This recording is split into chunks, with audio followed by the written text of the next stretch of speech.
कार्यकर्ता सम्मेलन में सभी लोग जो दूर दराज से आए, मैं सबका शुक्रिया अदा करता हूं, क्योंकि ये कार्यकर्ता मीटिंग है और कार्यकर्ता मीटिंग की हैसियत से ये बहुत बड़ी तादाद है, क्योंकि ये खास लोगों की मीटिंग है और खास लोग इसलिए इनको बोला जाता है क्योंकि ये वर्कर है। तमाम तर लोगों का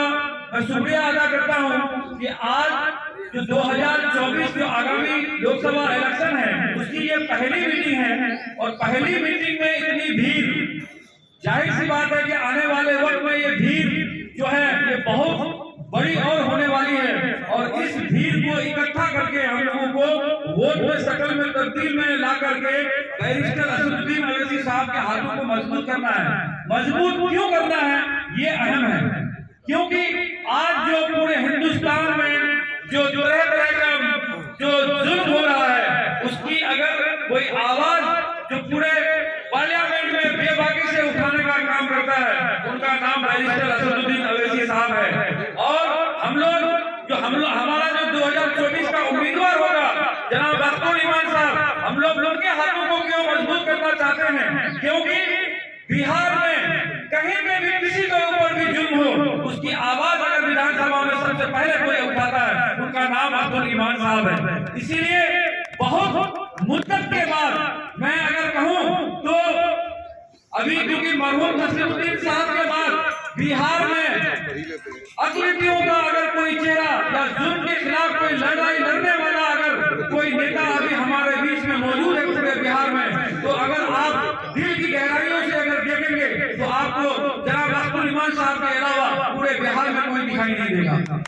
तो ये बताइए, ऐसी आवाज को अगर हम लोग मजबूती से पार्लियामेंट नहीं भेजेंगे तो आने वाला जो नस्ल है हमें कोसेगा। वो इसलिए कोसेगा कि पापा आप लोगों के दरमियान में एक उस समय का लीडर था लेकिन आप लोगों ने ध्यान नहीं दिया, इसीलिए आज हम लोग और तकलीफ में हैं। अगर आप लोग उस समय ध्यान दे दिए होते तो आज हो सकता है कि उस तकलीफ के हम लोग दूर नहीं होते, क्योंकि तकलीफ ये कि हमारे हर कोई हम लोग अलीगढ़ में नहीं पढ़ा सकते, हर कोई पटना में नहीं पढ़ा सकते। अलीगढ़ मुस्लिम यूनिवर्सिटी जो अख्तर ईमान उस समय लड़ाई लड़के जमीन दिलाने का काम करवाया सब लोगों ने, लेकिन वो लड़ाई लड़ता रहा कि अलीगढ़ मुस्लिम यूनिवर्सिटी सही तरीके से किशनगंज में कायम हो, लेकिन आप लोगों ने उनका साथ नहीं दिया। हम लोगों को साथ देना है अलीगढ़ मुस्लिम यूनिवर्सिटी के नाम पे, हम लोगों को साथ देना है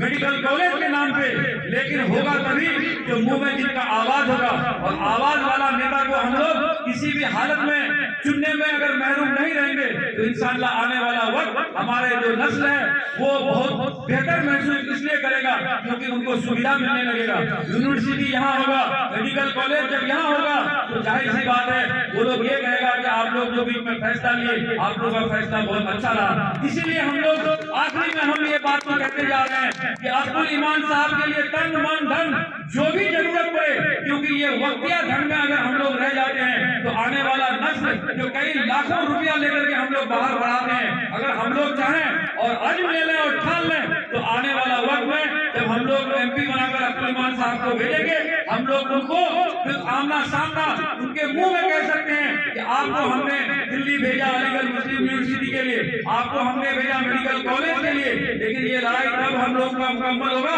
जब हम लोग पहले उनको भेजा देंगे। क्या हम लोग अज़्म ले रहे हैं आज उनको भेजने के लिए?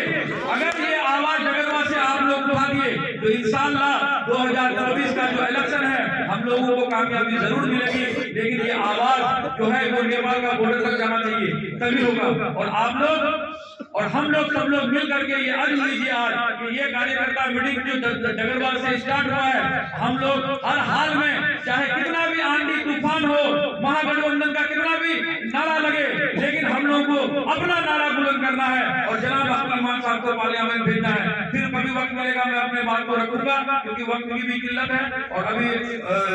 और कुछ लोग बोलना है, इसलिए अस्सलाम वालेकुम, खुदा हाफिज़।